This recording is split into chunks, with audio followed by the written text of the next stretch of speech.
Hi everyone, it's Tracy from Creative Cook's Kitchen here, just doing a bit of a quick recording around what I'm doing for dinner. The reason being that I sort of get stuck on ideas sometimes too, and thanks to a mum out there who shared me a link to a Facebook page from Kmart who were doing a little demo on some recipes using the air fryers. Not that I have an air fryer, but I did get something from it, an inspiration.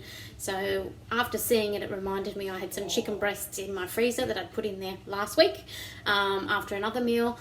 So I've got them on a really low defrost in the microwave at the moment, and what I'm going to do with those is pretty much just cut them down through the center, and you can even just push them down a little bit with the back of a wooden spoon or a, what do you call it, a meat whacker or a rolling pin, just to make it that sort of even thickness, and that sort of then will be easy to cook if it's sort of a bit more thin. The other part of the recipe, which once I started thinking about Parmesan, I was like, what do I have to go with that? Because I knew I had eggs and some crumbs, the panko crumbs, because I had only just bought them the other day thinking I might do a schnitzel or something. So with my passata, I didn't have any tomato paste or other tomato products except some fresh tomato, and I thought, well, that's even better. And I had these beautiful, lovely egg shaped tomatoes, which are Rowlemere tomatoes, you might know them as well, and just chopped them up into quarters and then into chunks, popped them into my pan with a little bit of olive oil, chopped up some garlic, and you know what, I didn't even peel it because they were only the little tiny little lobes. I just chopped them through, put them in, salt and pepper to taste, and this mystery herb. I wonder if you can guess what it is. Smells really fragrant, but it might not be normally sold in the regular supermarket, because I can tell you that. It's come out of my herb garden, if you can guess, but I'm telling you it's not basil. Okay, so I want you to have a think about what else it could be, that might trigger you off to maybe some other options beyond just maybe traditional Italian garb. So I have adapted that. It does have a little dash of red wine in it as well. If you don't have red wine or you don't like using alcohol in your cooking, totally up to you. I often find just a dash of vinegar or maybe a little bit of Worcestershire sauce would probably give you the same sort of effect. So a little bit of tartness and a bit of sweetness naturally as well. Okay, if your tomatoes were a little bit on the, I guess, not as ripe as mine, you might be tempted to also go a little bit of sugar in there, but generally speaking, a little bit of salt and pepper normally brings out a lot of flavour. Particularly at the moment, we're getting some really lovely tomatoes, both here growing in my garden, but also the ones I bought, I think, at Woolies not long ago. All right, so with my Parmesan, as I said, I'm going to cut down the middle so that I can get 4 basic fillets of my chicken. The other key ingredient for Parmigiana is cheese and also ham, usually traditionally, or a meat of some sort. So I'm actually going to use some yummy pastrami.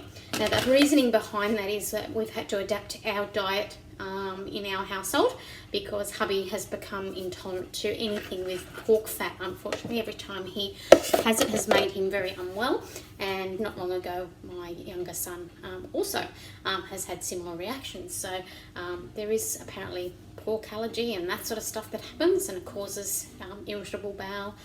So yeah, we've decided no more ham, no more bacon in our own home kitchen. Of course I'll cook it for clients and things, maybe have to sneak in a little bit of pork crackling from time to time somewhere, but yeah, of course, the pastrami is beautiful flavour. It's been seasoned and slow smoked in our own little what do they call them, Komodo clay type smoking device that we have, and it's I think he put on there some yummy ground pepper, and also I think a little bit of another spice that might give you a clue as to maybe what this is.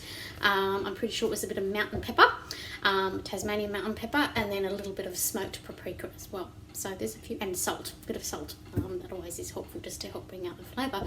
So that's going to be my dinner tonight. So I wonder what it's going to look like. I'm going to show you quickly my tomato sauce that I have made. I've just got to tilt my screen a bit so you can see the gorgeousness that it is. A bit hard when you're working with the camera on your own, but I am trying to make it all sort of happen. Can you see in there? No, you can't, can you? Now you can, maybe. There you go.